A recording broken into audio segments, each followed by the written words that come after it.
Now I'm going to show you how to administer medications to the patient. Meds for your child may come in one of those cards where you have to pop it out and crush it, mix it up with water.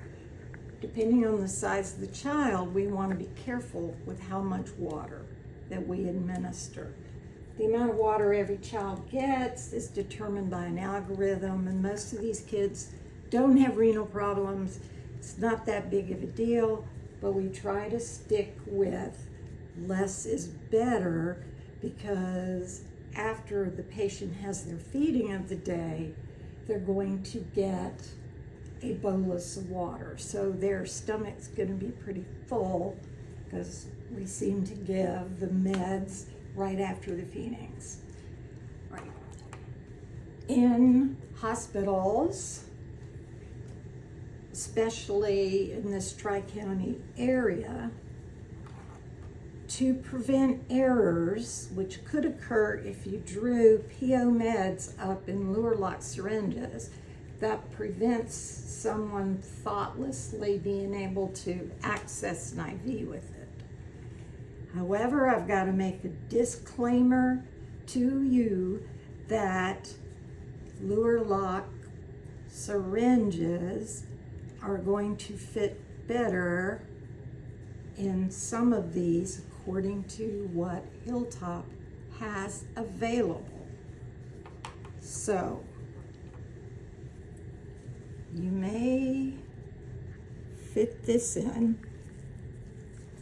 This is a PO syringe. This is in there fairly tightly, if they have PO syringes ordered. Also, a Luer lock will fit in there as well. So this isn't practice drift if we get over there and all they have are Luer lock syringes. That's just one thing that you want to make sure you're aware of. Okay. So you may have to dry mix up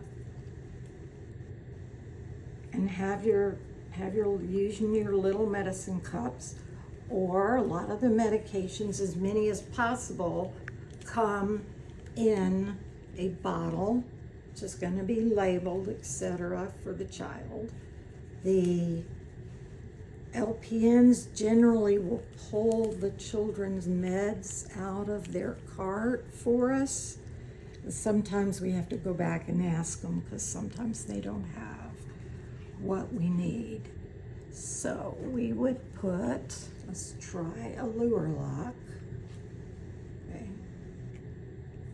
Screw that into the top of this, turn it upside down, and obtain your medication. Okay.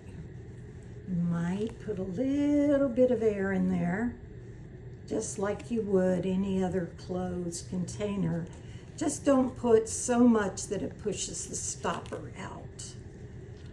So this particular stopper, you'll see, is built so it'll fit different sizes of canisters, bottles. Okay. So I'm going to pretend that I've got my medications here.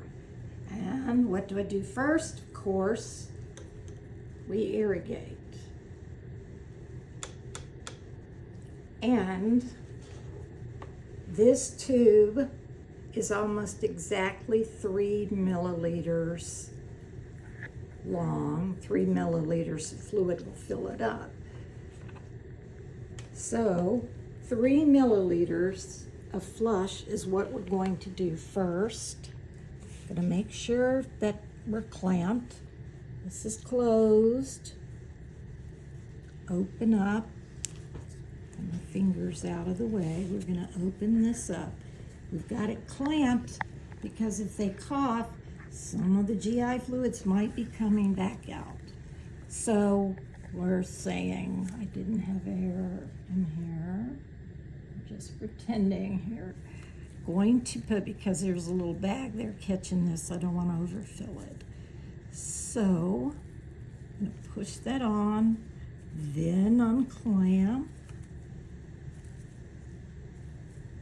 push in our ear again, which wouldn't have that much air. You definitely don't want extra air in this child's stomach. Then it's time to reach for your medication. You could, if you're slow, close this up, but we do have this clamped. All right, so this might make it faster. You see how I'm holding the edge of it with my finger to keep that out of the way? I'm going to attach this. Make sure it's well attached. Administer the next medication. Now, I'm doing something on purpose, which somebody just fixed for me. I was going to demonstrate that you will find out quick enough if you haven't unclamped it. So a lot of students make that mistake. There's no reason to freak out. You just want to unclamp it. Okay. Stole my thunder there, assistant. Okay, as soon as that's in, clamp. Then what do?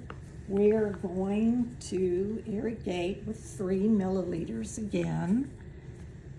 There are some medications that will collide and can cause a clot to get in the line. That's the purpose of this. This is where pretend we're giving the 3 milliliters. Clamp, take it loose, and then the next medication is the same way. Now, you may have an order. I'm going to clamp this. I'm going to move that clamp in a minute after I close this up. Remember I said, let's move this clamp to a different spot every time. Okay. Now, there may be an order following a medication to use 10 milliliters or something like that. Or a child at home that doesn't have a feeding pump that's receiving boluses, you might have to follow with water through this larger opening. There is a medication on one of the children, which is a CBD oil, which is U.S. federal government approved of, where you have to flush with 30 milliliters afterwards. So that would be an exception to the rule. So we now make sure everything is okay.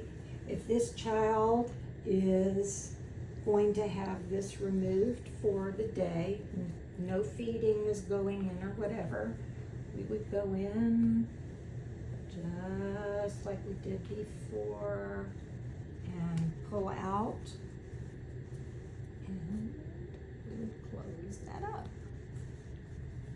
And all of that is done.